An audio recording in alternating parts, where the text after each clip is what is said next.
All right, John Mark, let's shift gears here for Let's a do it. second. You've made so many records. I should have counted today. How many records have you made? I think it would be like 8 official records. Yes. But then there have been a lot of like singles and EPs and things where I did alternate versions and stuff. So, I mean, there's probably a good 10 or 15 projects available. But I want to say 8 that'd be considered official, album releases. And then how many years have you been doing this? I started in probably 2001, 2002. So you're over 20 years in now. Yeah, over 20 years in. And my wife and I left our jobs in 2006. And we left our jobs and we were working for a church and they were real supportive and they took up an offering for us one Sunday. They took up a $4,000 offering. Yeah. So sweet. So sweet. And I told my wife, if we put that in the bank, if we ever have to touch that to pay a bill or whatever, like I'm going to quit. I'm going to go get a quote real job. Right. And we never did. It got close. It got really, really close. But man, and then you're sitting there looking at it. Yeah. You're like, babe, is this it? I know exactly. Is this it? It's Don't pay up. that bill. Don't pay that. Don't pay that bill. Give me a minute. Let me make some calls. Yeah. Okay. Well, the reason I wanted to set those 2 questions up like that is, what are 3 things that you'd want to say to maybe young creators? Yeah. And maybe that's musicians or maybe that's not, right? Yeah. Because I think there's a lot of overlap in that creative space. Yep. So, what do you know now that you wish you knew then? Yeah.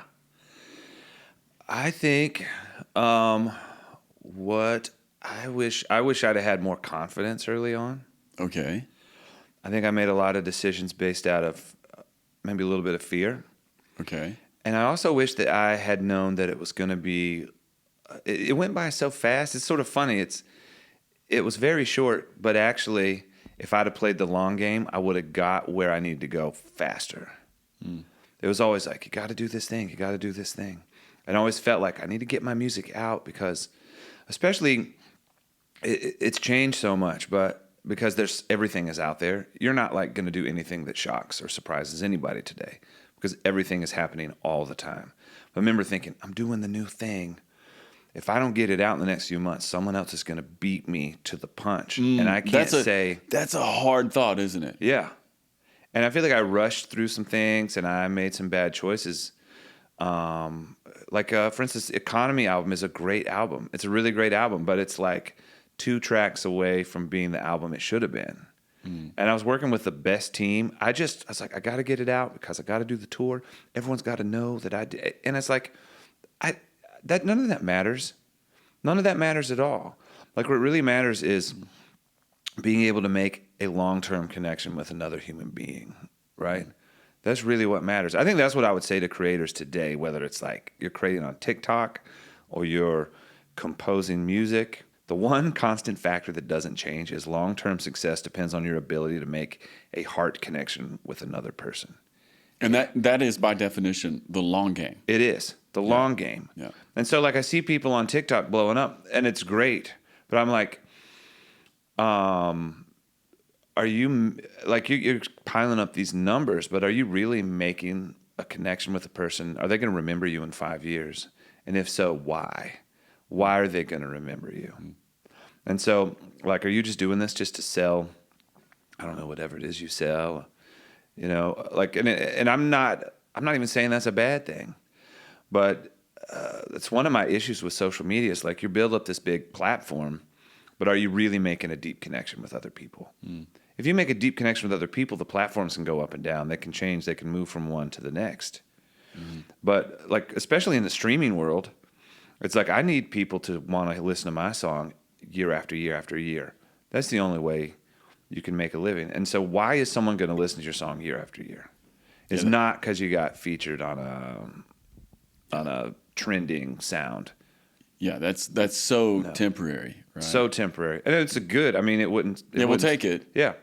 Yeah, it wouldn't suck for me. Okay, so what I hear you saying is you'd play the long game. Play the long game. You'd make heart connections. Make heart connections. But say more about making heart connections rather than surface connections. Like, What does that mean for you? Or who in the world do you think is making heart connections? Yep. Oh man, almost anyone I know who is super successful. I sat down a while ago with this person's probably the most successful person in my world. Yeah. Definitely one of them, right? And I asked him, I was like, "What? If you're going to give me any advice, what advice would you give me?" And he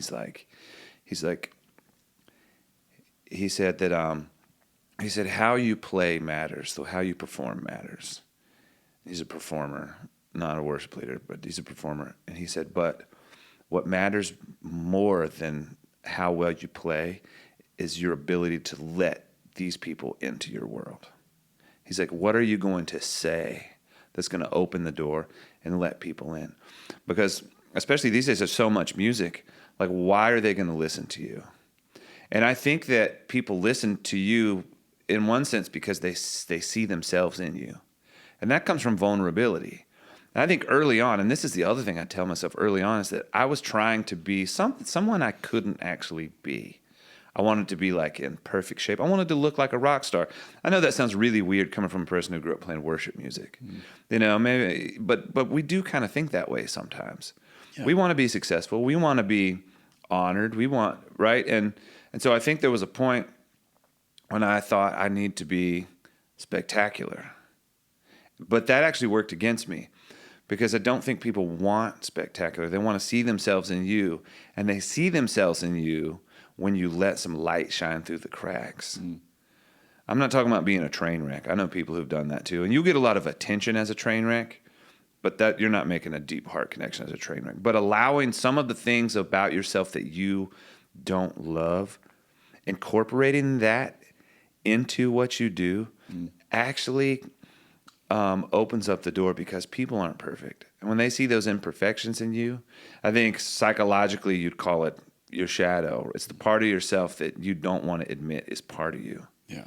And when you allow a portion of that into your life, what do you call it? Incorporate, or there's a psychological word for it they like to use. But when you allow some of that into your story, all of a sudden people start paying attention to you because they see themselves in you. And they may not even be able to say, in fact, usually they won't. Usually they won't be able to say what it is about you that makes them want to pay attention to you or why they care about what you're saying. But I think subconsciously they hear a little bit of your weakness that resonates with their weakness, and they're like, if he's weak, then it's okay for me to be weak. Yeah. And I want to know more about you. Well, the times that I've run into superheroes are the wrong word, but they are. You know, people. All I do is win. People who are just, or at least presenting as that. Man, it's really hard to connect, isn't it? It's so strange. Yeah. And then you can get around someone else who's, I'll use the word earthy. Yeah. Or you use the word vulnerable. There's something there, and you realize, oh yeah, it's so much more. I would even use the word hospitality. There's like a soul hospitality there. Yeah. I'm making some room for you. Yeah. Yeah, totally. By simply being who I really am. Yeah. And I thought for the longest time, if I could be this idealized version of myself, then I would be successful. I assumed that the idealized version of myself was the most successful version of myself, and that's not true. It's really not true. Play the long game. Play the long game. Vulnerability. Make a heart connection. Make a heart connection. Anything else you would say to younger creators or people who are just starting? Because you've learned a lot of lessons along the way. Yeah. Oh, man. Say something about building a team, John Mark, because you have good people around you. Yes. The people around you matter for more reasons than most people realize. just riff on that for a minute. Yes. Because this is a big deal. Someone said, I mentioned this earlier, but there's a saying that goes, no man is an island, right? Yeah. And you are in a lot of ways the reflection of the people that are around you. And when you are doing anything, you need other people. The best version, I'll say it this way, the best version of whatever you are doing is the version where you have a group of people who are bought into it. And I mean, so I need my band to give their best every night. I could pay professionals a lot of money to come and play well, but that's not the same as a group of people who are bought in. When people who are bought in, because, we're, like I said, we made conscious choices to not play the biggest venues that we could, or to not do the types of things that would put us on the biggest stages. So there's budget. Budget is always a thing. And so I need people who are better players than what I can pay them. And the only way that's going to happen is if they're fully bought into what I'm doing. Right? So obviously pay them as much as I can. I feel like it's fair. That's another conversation. But what I'm saying is that or I could spend all my money on the best players who aren't bought in, and you're getting way less for your money. It's like really, when you're doing anything with a team, you need people to want to be there. Yeah, isn't that so if they interesting? Want to be there, they need some sort of ownership. Yeah. So if somebody has an A+ heart or A+ commitment, like let's say you had an A+ commitment, or an A+ teammate who was an A- or a B+ player, you take that always over the A+ player who's like always. a C- in terms of energy, always, or commitment, or like into it. Yeah, because the thing is bigger than the sum of its parts, right? And you feel that energy, like you really do, when you walk out on the stage with a group of people who want to be there. You feel it, the crowd feels it, and you create an upward momentum. And like that, a lot of it, someone was asking me about this the other day. They're like, I remember you and I having this conversation years ago. I was like, what is the magic trick for keeping people bought in? Because you're working hard, people get mad, people get frustrated. You got to make decisions that someone's excited about, another person's mad about, and you just flip-flop, and then, and then if you appease everyone, you end up in this middle area where, so I'm not talking about like playing the middle ground and appeasing everybody. Right. But like we do little things like I take my band guys out. I say band guys. There's some, my wife is with us. It was such a dude thing for a long time, but we go out once a tour or once a week if it's a long tour. We'll go out and we'll find a restaurant we all want to eat at, and I'll buy dinner for everyone. And we have these rules. Shut your phone off. The first person to turn their phone on pays. Right. And guess what? It's me every night. Yeah. Because they're not going to pay. That's right. But that's the point. Yeah. I'm buying dinner, and everyone turns your phone off. First person to turn their phone on pays for dinner. Turn our phones off. It's like a ritual, right? Turn our phone off, and we have one question. We go around, and we all answer it. And we'll have new people, and we're always shocked at the answers, because you realize you're working with all these people. You don't know people as well as you think you know them. No, it's amazing. You can ask the simplest question, and all of a sudden you've got a new doorway into people's lives. Exactly. And it'll blow your mind. It's like, I never knew. I've left those sometimes feeling bad, like having these people who've been very close to me, like, I never knew you went through that. I had no idea. Right.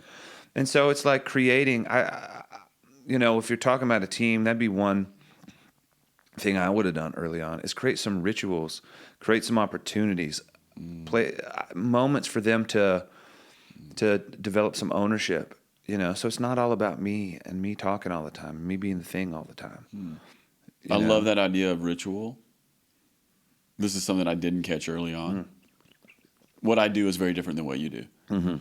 But one of the things that I've missed over the years, and I've only learned in the last 3 years, is, let's say we're making a record.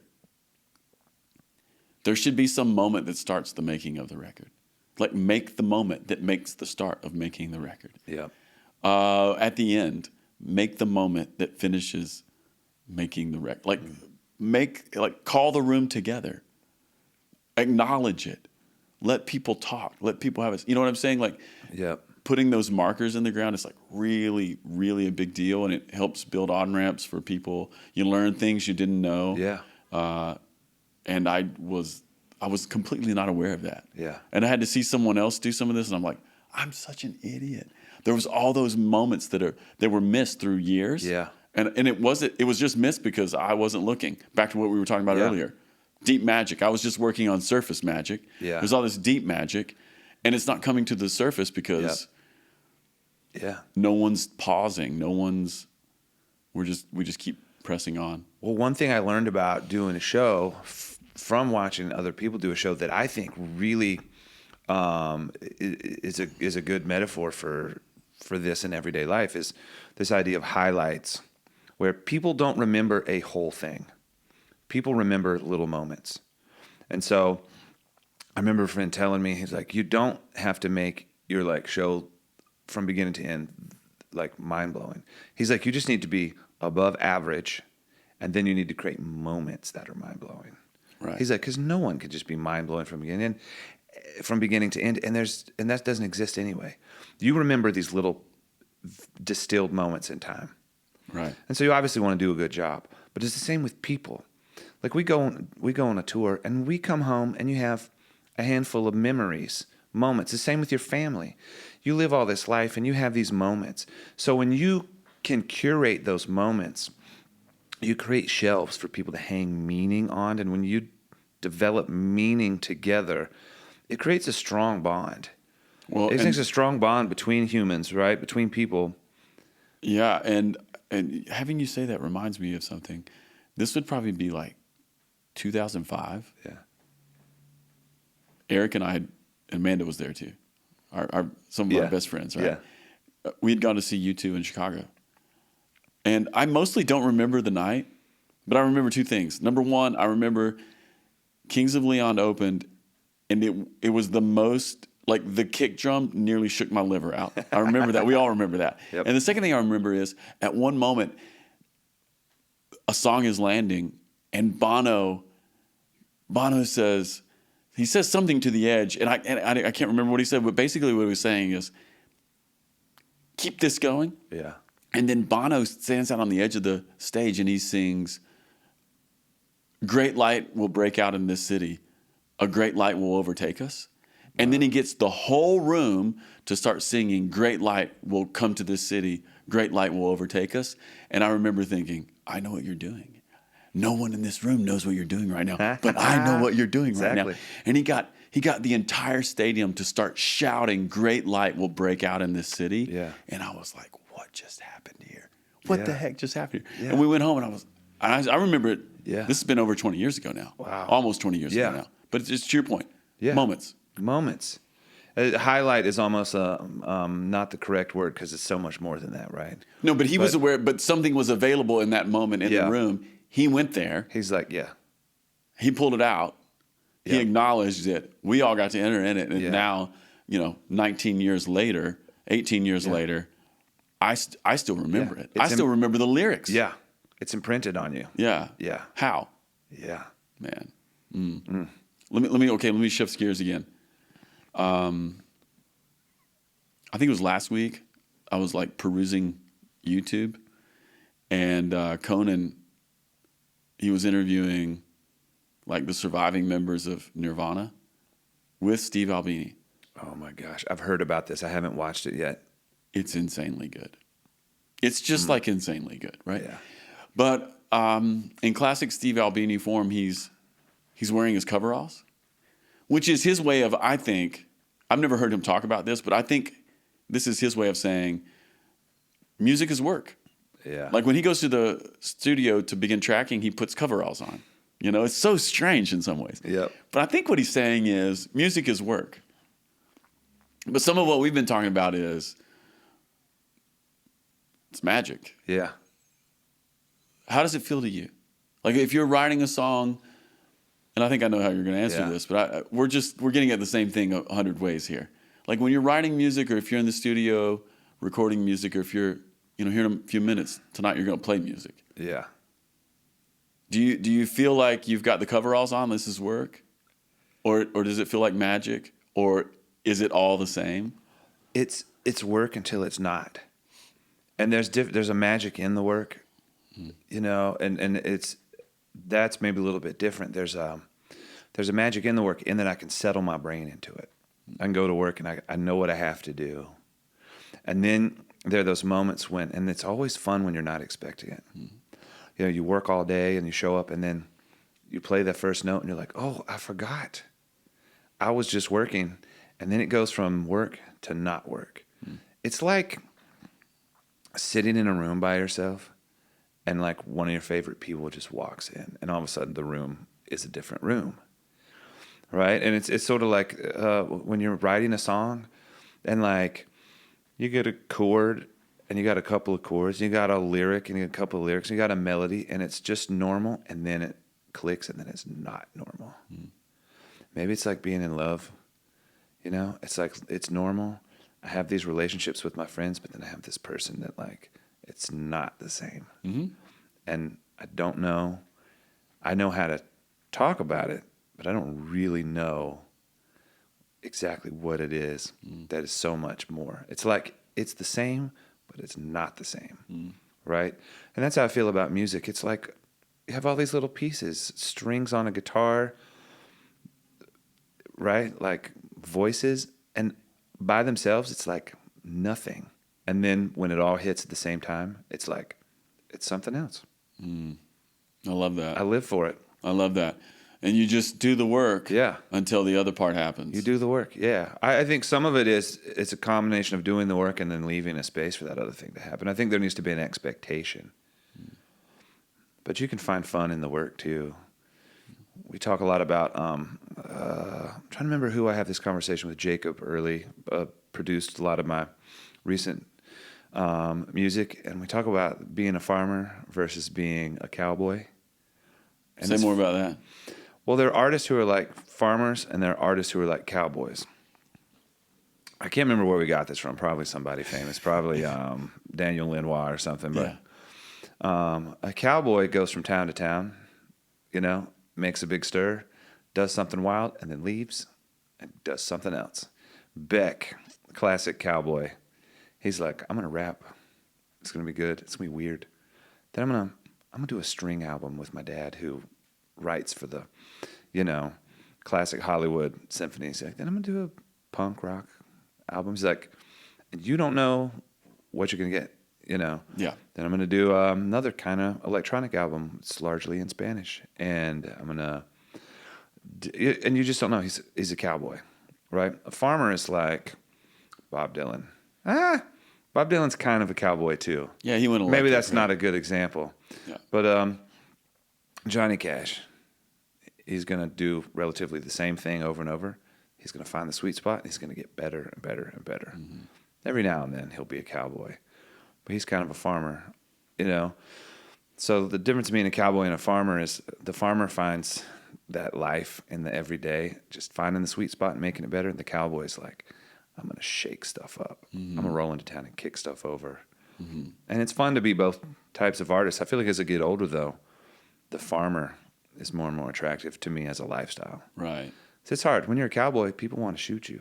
Yeah, they do. People are coming for you. If you go back to a town you've already been to. Oh, yeah. Hey, no, what are you going to do next, John Mark? Oh, you're making friends and enemies, right? Yeah, and, Like, yeah, and like the last time you came here, you jumped through 3 flaming hoops, and you fought 2 grizzly bears. What are you going to do this time? Exactly. You know?